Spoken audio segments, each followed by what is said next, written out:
Brought to you by Exabeam, I'm Steve Moore, and this is the new CISO. Dean, thanks so much for being here with us today. For the uninitiated, as I often ask, or almost always ask, who are you and what do you do? Hi, Steve. Thanks for having me. My name is Dean Sapp. I'm the Chief Information Security Officer and Data Protection Officer for Filevine.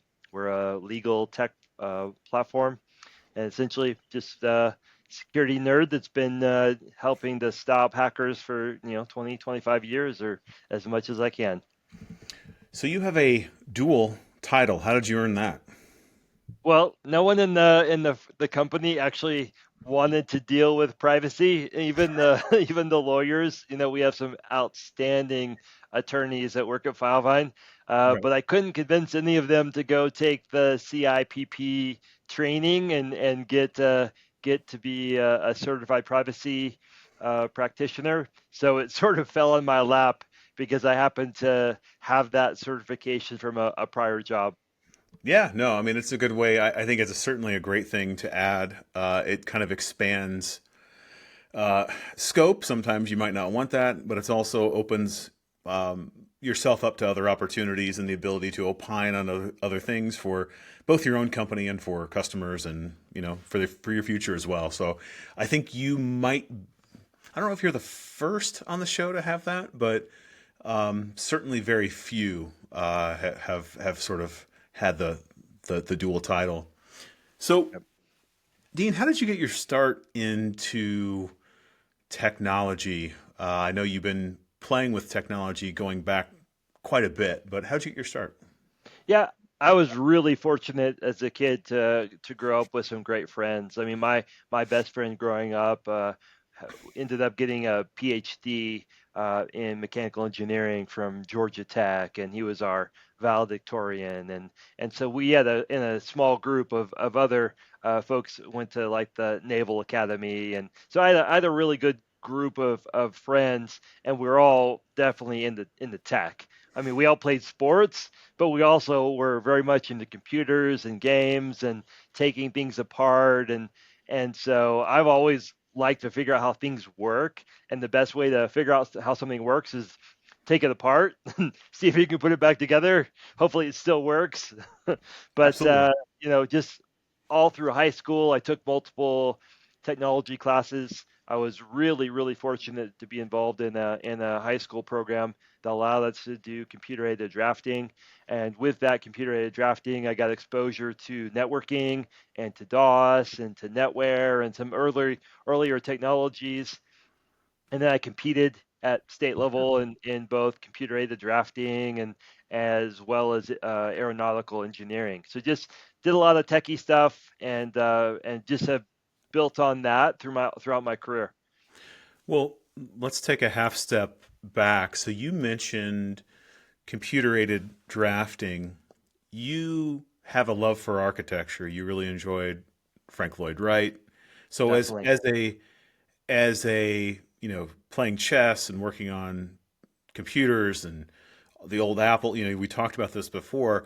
You were going to maybe go or thinking about heading down the path of architecture, right? And Yeah, having definitely. and architecture was sounds like the vehicle that through that, and that was going through a change. CAD was a new thing, or Yes. new-ish thing, but it was in facilitation of that love of architecture that sort of accidentally added these skills, which I find pretty interesting. And that's a life lesson in and of itself when you're thinking of coaching and mentoring others and figuring out what they're good at and what skills they have and those sorts of things. So is that I mean, do you still love architecture? Let me start there. Oh, I still buy architecture books, and I'll pick up pieces from like you mentioned Frank Lloyd Wright. Some of his works are just phenomenal, and the blending of nature and modern design, just really it's pretty timeless. And even the house I have is somewhat modeled after. It's not a Frank Lloyd Wright home, but it's somewhat modeled after it, just because I find it's very aesthetically pleasing. And my dad built the home where I grew up. He's a brilliant man, brilliant inventor. designer, builder, and he built, a solar-based home in the 70s when it Right. was, not even thought of. And he designed, the boiler room and all the paneling and using the state-of-the-art technology at the time. And so just I've always been very, very interested in that. My sisters are artists, but they're also nurses. But then, but you realize that your hobbies don't often provide enough financial gain to become your primary source of income. And so I realized, I got my first job out of college at an architectural firm, and I started talking about, well, what's the career path? How long do I need to go down this path? And even though I was also providing technical support for the firm because they didn't have an IT specialist, and because I had some dual training, and they were like, well, in 6 or 7 years you'll probably be able to be your own architect. I'm like, oh my gosh, that's going to take way too long. So I literally quit that job and went back to working at Novell. I begged my boss that I'd been at Novell for a couple of years. I said, please take me back. And he's like, whew, we were glad that you came back because we didn't want to have to backfill you. So it worked out perfectly. And I think I mentioned Novell had a tremendous program. Anyone that worked there could take as many of the certification classes as you wanted. And Right. so I was completely certifiable. So I took like 9 certification classes in 2 years and passed them, got my master's CNE, and then leveraged that to my first, real job out of software. Well, so maybe a little bit of a silly question first, but I always like drawing parallels between. So if somebody has a background or a hobby in something, how is one thing related to the other? And certainly those that appreciate architecture appreciate the design and the final form and the union of many different materials and things that come together to one object, and also the permanence of whatever that object is, right? The fact that it lasts and it's Hmm. it's tangible, and there's this thing that you can see that it's done when it's done. Right. Conversely, sometimes as a technician or as a CISO, you're dealing with things that you might not be able to touch and might not last at all. The notion of permanence really isn't there. In fact, the notion of the CISO role is often not very permanent, right? It can be short lived today. That's So, is right. there is there a method of comparison between the two, or something that ties you from one to the other? Have you thought about how one might influence the other, or how are there philosophical relationships between the two for you? That I know it's a strange question, but is there any relationship there? I think there's a strong corollary. So, in order to be an effective pen tester, cybersecurity professional, practitioner, you have to have a creative side, right? And art and design, architecture, it really plays into that creative, left brain side of our anatomy. And so I love to design things, draw things. I inherited that, like I said, from my dad, who's absolutely brilliant. He has multiple patents and has built some amazing, amazing technology. But then my mom is very right brained. She's very analytical. She also brilliant. I mean, I think she missed like 1 or 2 questions on the GMAT. I mean, just so I was really fortunate with the genetic Wow. pool Yeah. between my parents. But so I've got the creative side and the analytical side that have both, been really strong blessings to me, because to build a cybersecurity program, you have to have a vision. You have to have, frankly, creativity. You have to be able to put that hacker hat on and say, what are our weaknesses? Where are the areas that we really aren't well protected? And then and you're going to have financial limitations, you're going to have staffing limitations. You really have to decide, okay, what do we have, what are our resources, and what are our people really good at? Because all the technology in the world won't help you a bit if you don't have subject matter experts that actually know how to tune that next generation firewall you just bought, right? Or your SIM, or your Yeah. EDR, XDR, name it, whatever tool or platform. So really, as a security practitioner, as a CISO, you have to understand what are your strengths and then play those to mitigate the greatest risks that you have. So that's kind of a long way of saying it, but Yeah. there's a lot of creativity involved. It really is. It's like building a beautiful home. You're going to have foundational components. You're going to have elements that may be strictly window dressing, like a lot of those automated SOC reports that you say, hey, get SOC 2 compliant in 3 days. Right. That's complete window dressing, but it doesn't have any substance, right? It's not an architectural element that you actually can rely on for your security program in this metaphor, right? And then Yeah. there are Yeah. going to be things that are maintenance, right? You're going to have to maintain your air conditioning systems, your heating systems, your cooling. All of those things have to be maintained. Likewise, in a security program, you have to have operational tasks. You have to have a security operations center that is running through checklists. What are the things we have to make sure are happening every day so we would detect the hackers? Dr. Eric Cole is a senior fellow at the Hmm. SANS Institute, and one of his mantras is that prevention is nice, but detection is Yeah. a must, right? You have to be able to detect the bad actors. And so, part of that whole metaphor of running a property, having a building, all of it is really critical to being a successful CISO.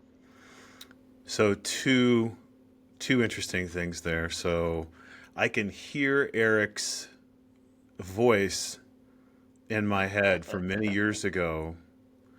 Um, so he and I actually worked together. So two things. One, he's been on the show before. So he's been also. It goes back a couple years.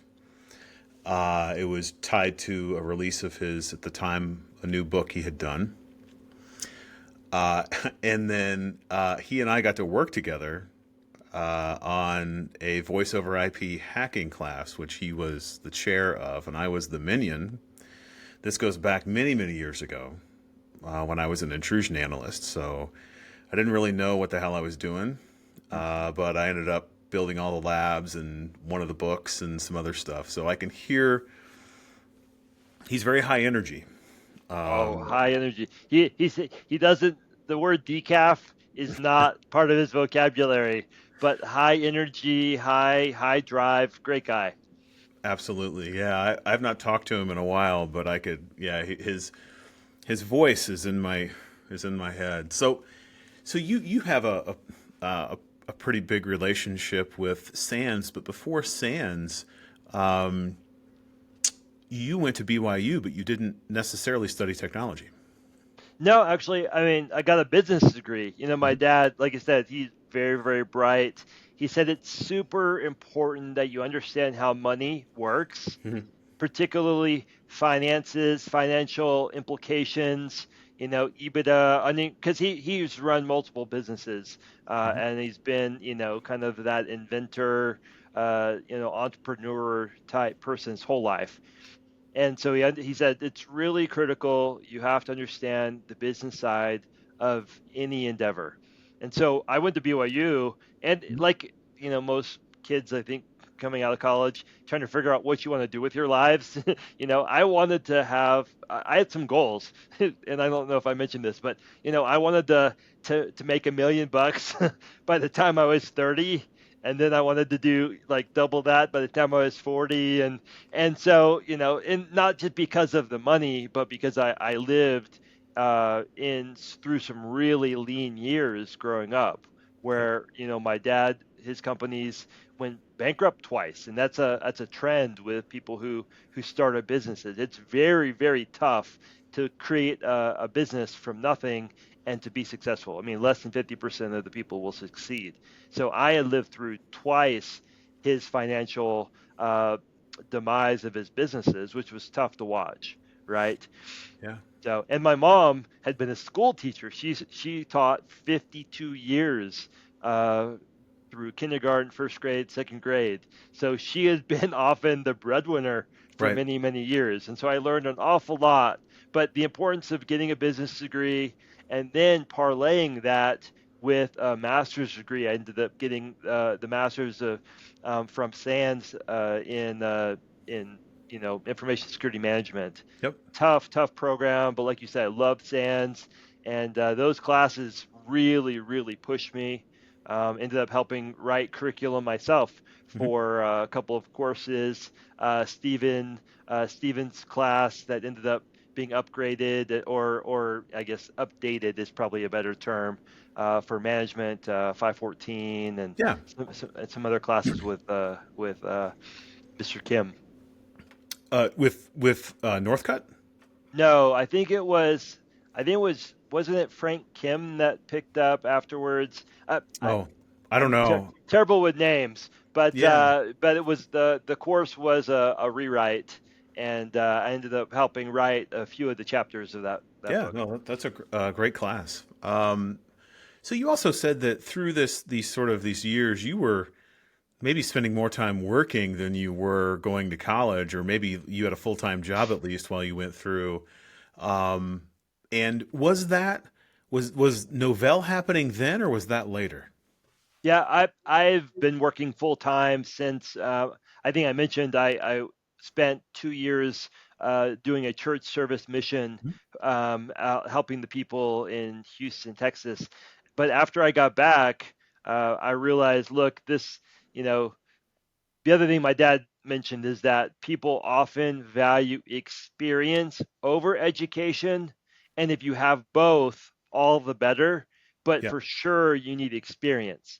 So after my mission, I ended up getting a full time job, and I was leveraging my experience from high school, drawing 3D, CAD CAM designs. And I had worked for a fire truck company using a software package called Medusa that would allow me to do 3D designs of fire trucks and parts and things like that. And then I parlayed that experience and the AutoCAD experience into working for a precision sheet metal company. And that's where I work full time. I was fortunate enough that I had a full academic scholarship. So I was double dipping because I was Right. working full time and I took 19 credit hours my first semester and 21 my second semester. And that was actually pre-mission. And then when I came back, I was doing the same thing, working full time, going to school as much as I could. But of course, as you know, the demands of working full time make it harder for your studies, to be solid. So I saw a slight decline in my GPA as I was continuing to, work 40 plus hours. Pretty rough. It can make you age quickly.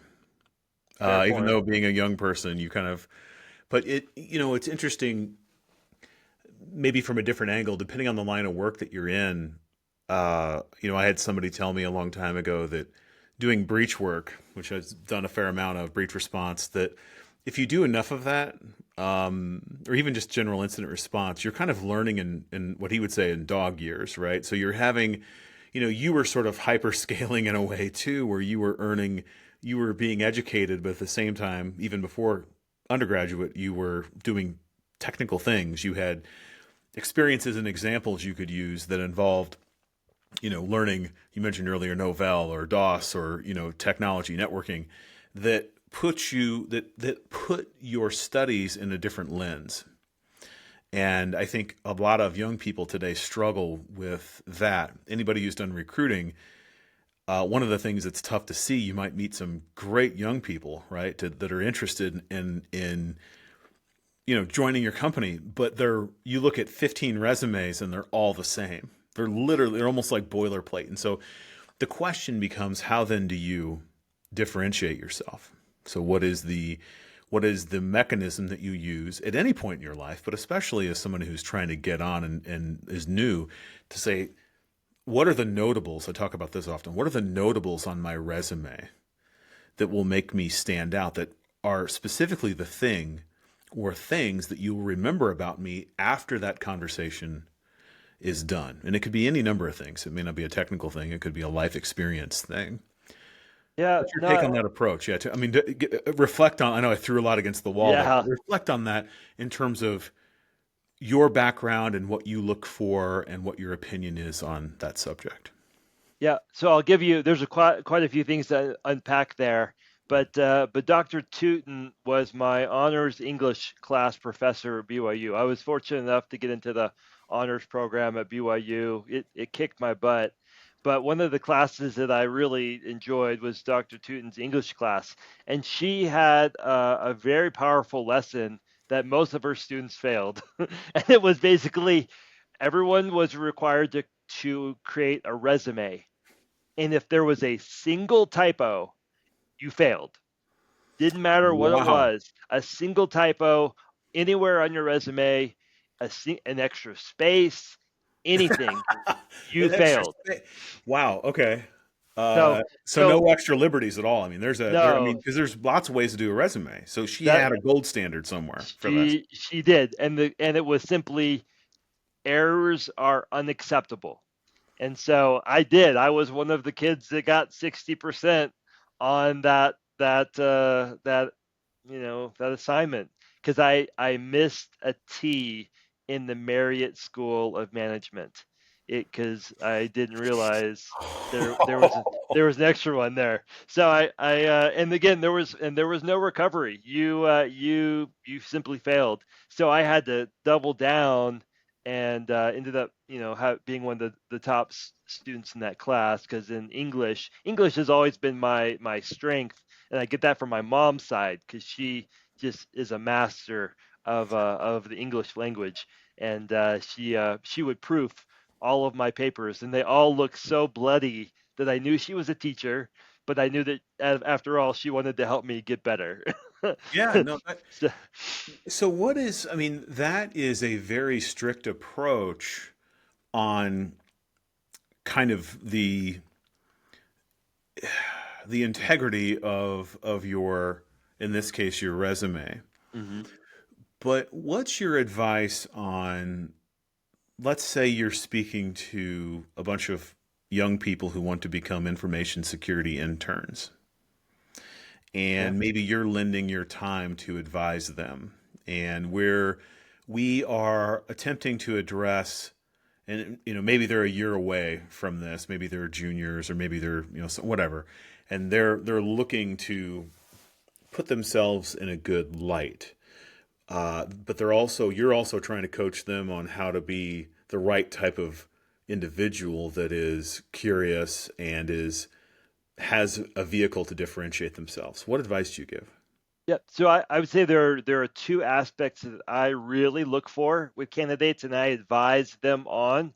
And number one is aptitude and combination of hunger, desire, go get it done kind of a attitude. I Hmm. mean, that really to me goes a long way. If you have an attitude that you're just going to go figure it out, right? You're just going to go do the research, you ask questions if you've got mentors or people that can answer them, fantastic, but just grit and determination to Hmm. get it done. That's important. And then the second thing I tell a lot of these students, and I've actually told a whole bunch of cybersecurity professionals, is that some of the biggest skills we're missing are written communication skills. For that stalwart pen tester to take their findings and to translate that into business language of how it may impact the company, right? So I find that many of the candidates, and I've probably interviewed over 100 candidates for SOC positions and even more senior positions, and their ability to express their thoughts in written form is very much a dying skill. And because of that missing skill, they often can't articulate their own capabilities or their own aptitudes or skills or what they're going to bring to the business. So you have to have the grit and determination, but you also, like Dr. Tootin, bless her heart, you have to be able to articulate your thoughts clearly and concisely. because in the military they talk about a BLUF, right? Yeah. Give me the most important Uh, stuff right yeah. up front, because that's all I'm going to read. And if that BLUF, if that brief excerpt of what you're trying to communicate isn't crystal clear and tight and crisp language, you're not going to have the attention you need to progress in your career. Yeah, and for those that might not be familiar, that's bottom line up front on BLUF, and completely agree. I believe that great leaders, first off, they typically should be the people that ask great questions, but they're also people that are great simplifiers. I find that I've learned that kind of the hard way as time has gone on, and life has given me interesting opportunities. And it's something I still have to work on. It's not something that doesn't come naturally to me. Is what's the real question here, and then how do I simplify this to a degree that's anyone could grasp? And the other old rule that I used to have, and it's kind of silly, but I used bull riding as an example. The length of a bull, 8 seconds, right? That's what we want to have. I need to be able to open an email and within 8 seconds know what exactly it's about. Right. And so that you have to be very specific in terms of what it is if you can glance at it. And that way, if nothing else, it allows the reader to understand how to prioritize rather than having to read 6 paragraphs and say, okay, now I think I know what the ask is here. What is it up front? And so, Yeah, that's so critical, and I would tell any CISO or someone aspiring to be that way, when you interact with the board, when you interact with other C-suite level executives, they need to be very, very simple. So I tell people, look, you either go with a stoplight, red, yellow, green on any particular KPI or measurement you have, or you turn it into a report card, A, B, C, D, F, right? And be candid, say how yeah, it is, right? Don't be aspirational. Be brutally honest with your program. And I've given parts of my program an F several times when I felt like we were not meeting the standard I was expecting our department to manage. But keeping it in a way that you can understand, very, very quickly what's our status, and a board member can look at it, a report card, and they can say, okay, I see where we have work to do. And that's critical, because you've got 10 or 15, maybe 20 seconds of their attention. And that's where you have to convey your message crystal yeah, clear. And then likely, if they're good executives, they'll say, okay, I see we got two F's here. What do we need to do? And then you would say, well, if you look at the note section, just move to the right, right. Here are my recommendations, right? And then that's when, again, additional questions come, and that's often when additional investment, or sometimes the business has no choice but to accept the risk, and that's okay. You document it. You say, you know what, on this date, board decided that they're going to accept this risk until the next audit period, or until we meet again, or whatever timeline, and then you just add it to your risk register and you move forward, because we all know you're going to have to accept risk as a business. Otherwise, you would go broke trying to mitigate everything. yeah, And then it provides, to an executive and to a security professional, it gives you essentially some coverage, because you're doing your part. You're calling it out. You're not hiding it. You're not doing an Enron. Let's burn right, it all, bury it, cut it up, whatever. You're actually being transparent, and I feel like a lot of board members really, they appreciate the brutal honesty, that radical candor to say yeah, what needs to be said, even when it's hard, even when it might reflect back on me. They might, well, Dean, you're doing a crappy job. And I'm right, like, well, I'm doing the best I can with the resources I have, yeah. right? You you hit on a couple things there, and I think to go to the most recent is you need to be they need to be aware of how exactly you have prioritized your work to say, I don't disagree. This you may feel like it's I'm doing a poor job, but with the resources and the planning that we had, and with all of what I had to do. These were the thinnest. Either I didn't have the resources, I didn't have the capital, or I didn't have the cooperation, right? So we intentionally didn't do this, or maybe I lack cooperation, whatever the thing is, Mhm. to say, yeah, this certainly came up short. And then to add to another point that you made, uh, make use of the appendix to say, yep, uh, I wasn't sure that we would have time during this meeting to cover the solutions to these issues. However, if the board would grant more time and would appreciate coverage at this moment, turn to appendix page whatever, Mhm. and here we are. Otherwise, we can make it a topic for our next meeting. And so it shows that you have thought about and that you're ready and that you may have seen, right? So I've had it go both ways. I've had it go where you have 10 minutes or an hour or whatever, and you get less or more depending on how the wind is blowing, right? And so having that auxiliary information is super important. So I want to go back to for those that don't have a Mrs. Tootin, is it Tootin? Dr. Tootin, that's right. Dr. Tootin, that don't have a Dr. Tootin, and you're saying that writing skills, in the age of generative AI, and you say young people are sort of maybe not bringing enough of that discipline, but then we have this rising monster of generative AI for all the good and bad that might come with it. I personally use Grammarly so I can write a little more clearly, I hope. Been using it for probably since it came out, and I generally find that it improves the way it edits well the ideas that I have. I don't often use a generative prompt because I feel like it loses the spirit of how I would communicate in a weird way. But what advice do you have to the young people that don't have the teacher and have this maybe have a desire to get better at communicating, especially as a professional, as a security professional? But then there's this generative AI thing. I mean, that's a very real. Do you have thoughts and opinions and advice on that specifically?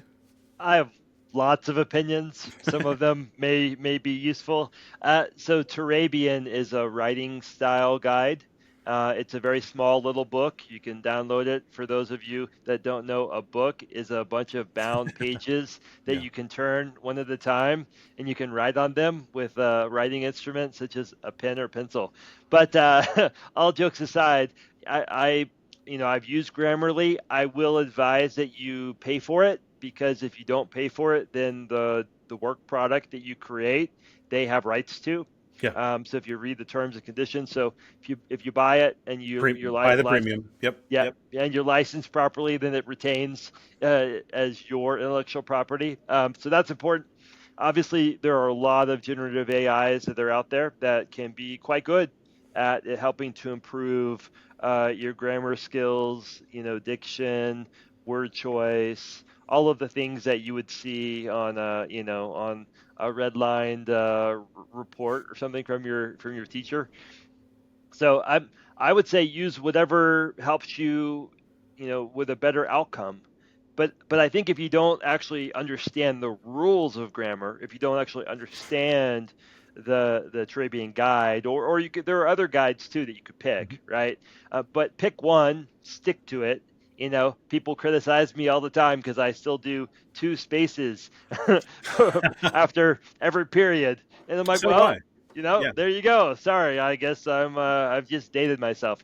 But it will help. But the whole goal is, if you don't study it or make a conscious effort, your writing will not get better, right? And you can rely on AI, but AI will eventually fail you as well. So you have to have that competency, and that competency is developed with practice and time. And obviously peer review. It's Yeah. not uncommon before I send my meeting notes to the board that I have someone I sincerely trust, who also is very knowledgeable, review it, just spot check it for me, right?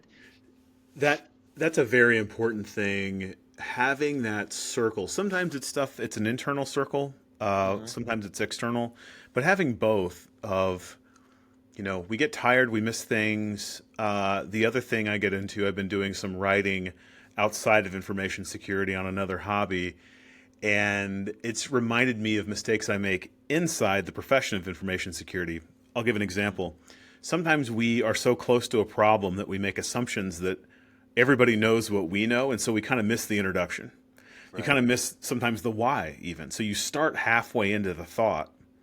And so when I'm doing my personal writing, I'm like, I started looking at it, and I had a friend read it actually, and they gave feedback, and they're like, you just jumped right into the middle of the story, right? And so, so far AI hasn't fixed that for me, but we, step back a little bit and have another set of eyes, and maybe they ask you a question that you take for granted is the big thing, or you miss, or you do the double space, or you miss the T, right, so to speak. So that's having that trusted group is keenly important. One of mine, I'll give a shout out, Mr. David Sims. He's awesome. He's one of the people that I go to, and he's an executive in a very important position.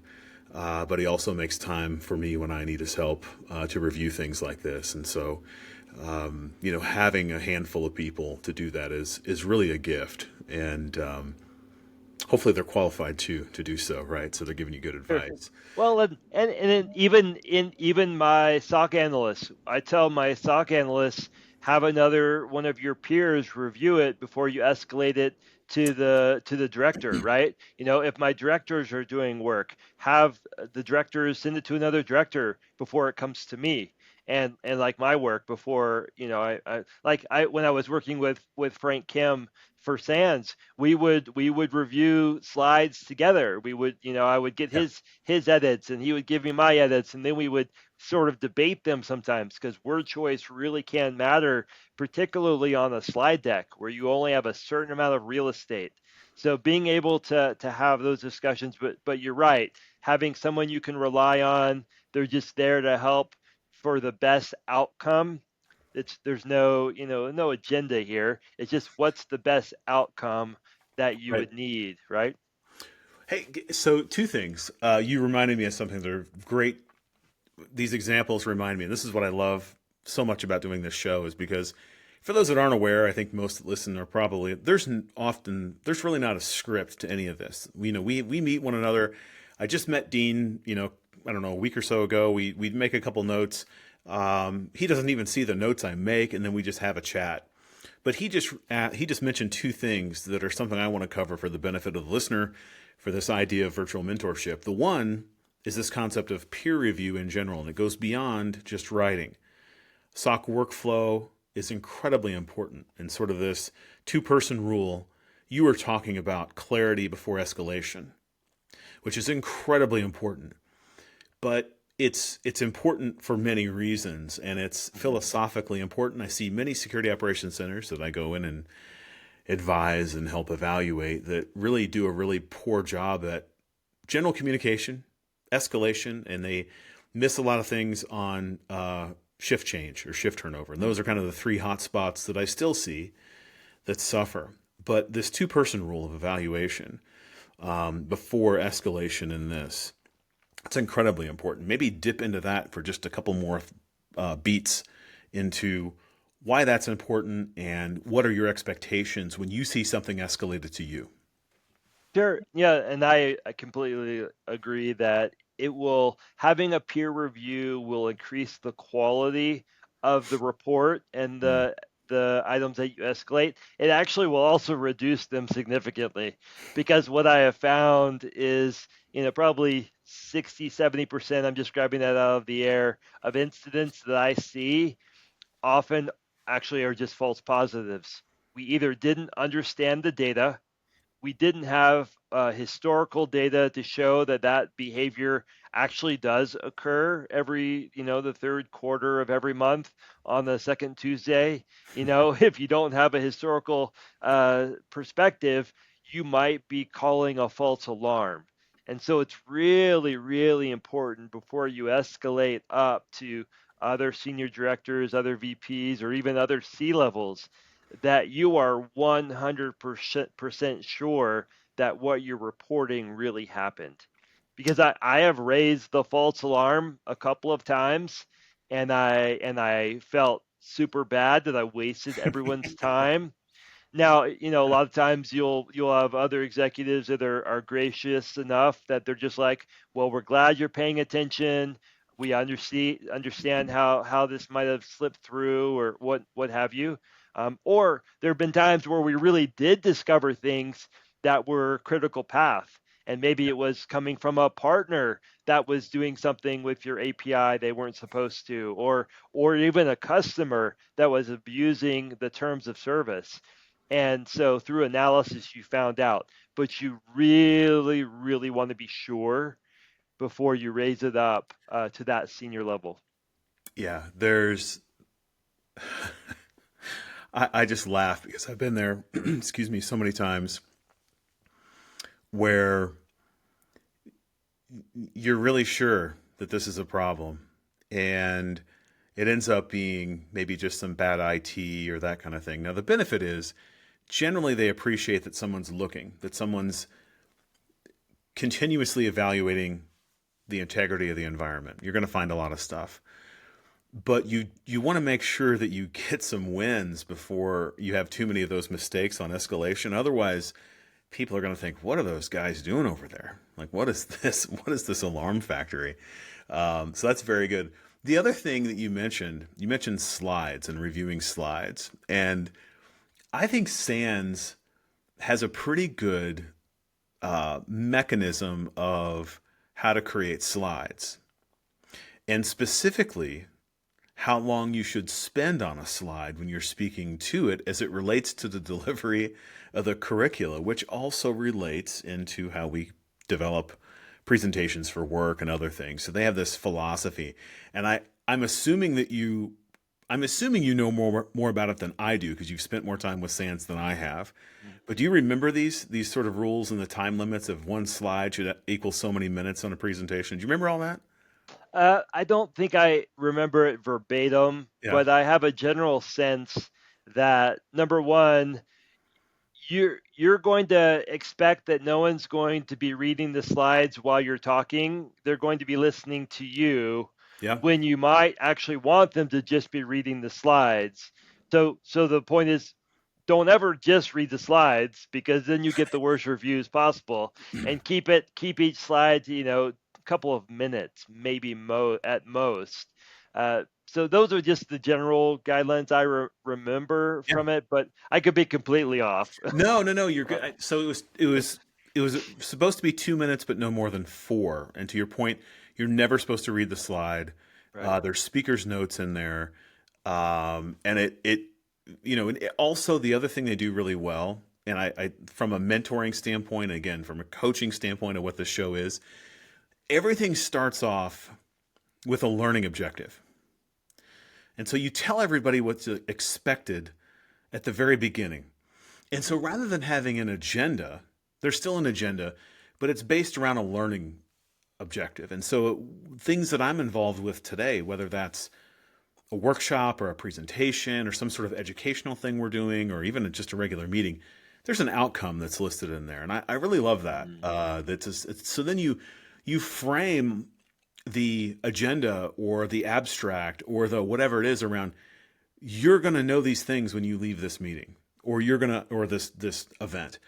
So that to me has stayed with me for since 2006 when I was working with him, right? Which seems like ages ago, right? Because it was. Yeah, for sure. Um, If you give a deck to the board, expect them to look at the first slide. After that, if you get them to look at anything else, it's gravy.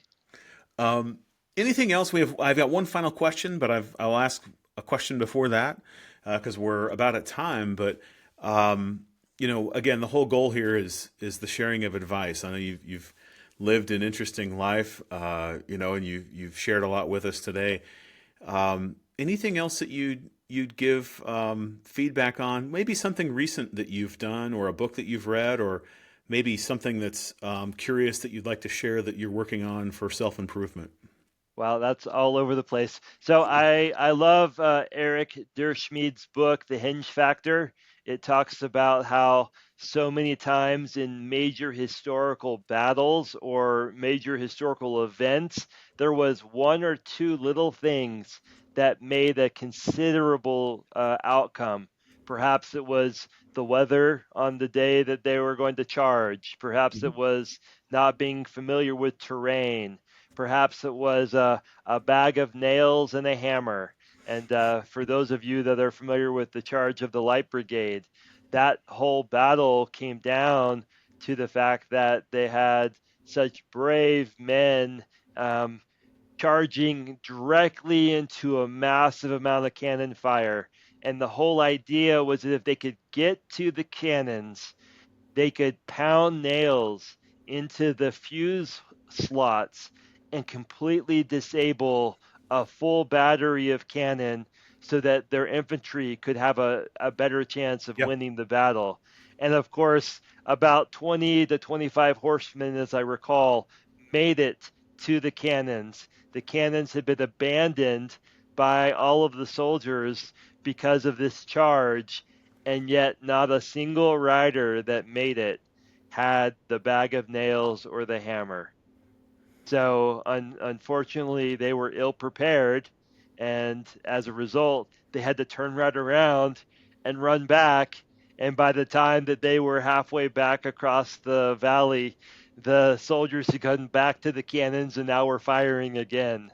So a Yeah. tremendous sacrifice, and all for naught because they were not prepared. Right. So Yeah. it's all about preparing each person in your team to have the skills and the tools necessary for you to complete the mission. Because just one person not having the proper tools in the role that they are in could put the whole mission at risk. Yeah. Excellent. Well said.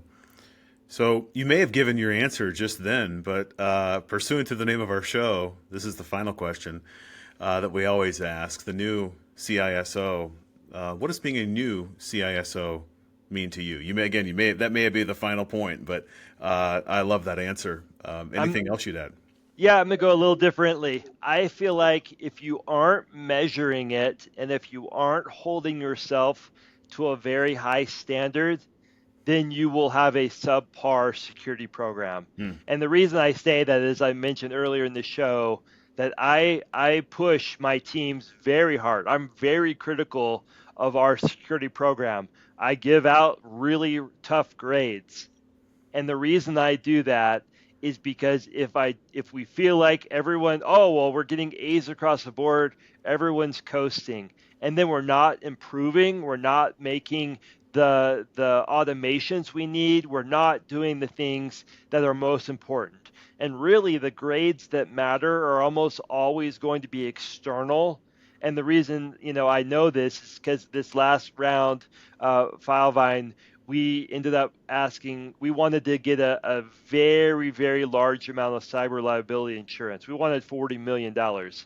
Well, to get that kind of insurance, you have to be audited by each individual underwriter. And because most underwriters will only do 5 million at a time, now you're talking about 6 to 8 underwriters that you had to go out and fill the cybersecurity questionnaires. You had to fill out all of the ransomware questionnaires. I literally spent a week filling out all of these questionnaires. And even though I was critical of my program, they said, you all are best in class. You have the best cybersecurity program of any SaaS provider we've underwritten. And as a result, we got the absolute best premiums. So we got the cheapest amount of insurance, the most insurance we could buy by running a very, very tight program. And yet I'm giving my team C's and B minuses. And, so again, hold yourself to a very high standard, and then you have a chance of really hitting it. Yeah, no, it's excellent advice. And the other thing about having high standards is when you have a bad day, it's easier to flourish, right? So when you get popped in the mouth and you're having trouble, you are going to be used to having this sort of mindset of having a higher level of success and working at a higher standard versus thinking that you're already perfect and then realizing you're not.